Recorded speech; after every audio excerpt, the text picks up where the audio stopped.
Hi, I'm Ian. Thanks for tuning in to another episode of Forgotten Weapons video. We're out here with an interesting pistol today that we're going to do some shooting. We'll show you some details of the gun, do some shooting, and we'll go back and actually we already have detailed disassembly pictures of this particular gun available on the site. So after you watch the video, you can go take a look at the site and see what all the internals of this guy look like. What we have today is a Bergmann-Bayard. This is an M1910/21 variant. This is about the fullest developed version of this particular automatic pistol. These were first developed in the 1890s by Theodor Bergmann. He came up with a design for an auto-loading pistol, really one of the three major early designs by Germans, the other two obviously being the broom handle Mauser and also the Mannlicher.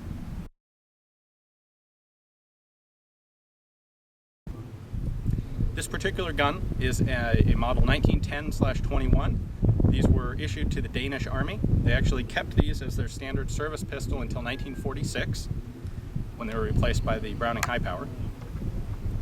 What we have here, this is in 9mm Bergmann, which is a 9x23mm long case. This is actually a surprisingly potent cartridge, considering this gun was originally developed in the 1890s.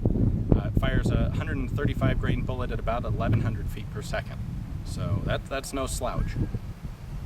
The magazine release is right in the front of the trigger guard. We have a 6-round magazine.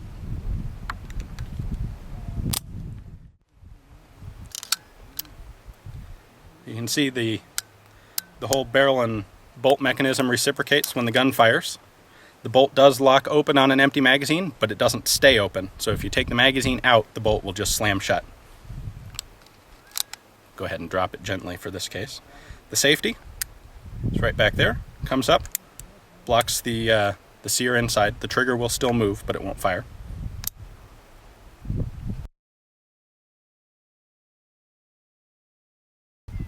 The Danes originally ordered these, obviously in 1910. About 5,000 of them, 4,800 or so, a little under 5,000, were initially delivered. They were manufactured in Belgium, and the outbreak of World War I stopped the production and also stopped development, or stopped deliveries.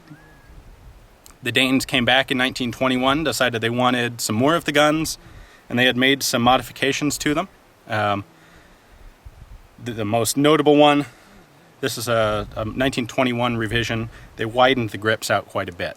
The original 1910 version had very narrow grips that made the gun a bit more difficult to control, especially considering the relative high power of the cartridge that these fire.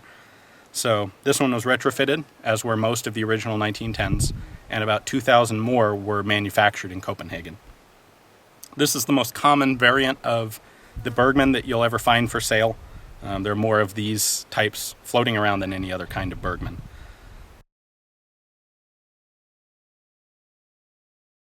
I'm excited. I've thought this thing looked really awesome for a long time, and this is the first time I've gotten to shoot one.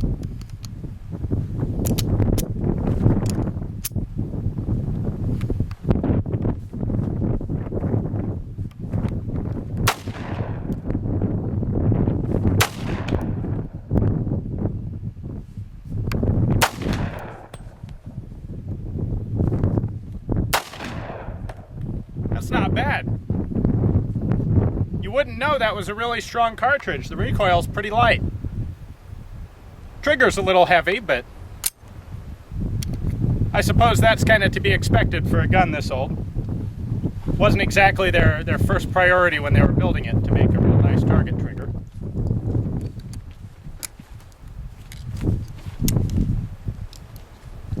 Put a few more rounds through it.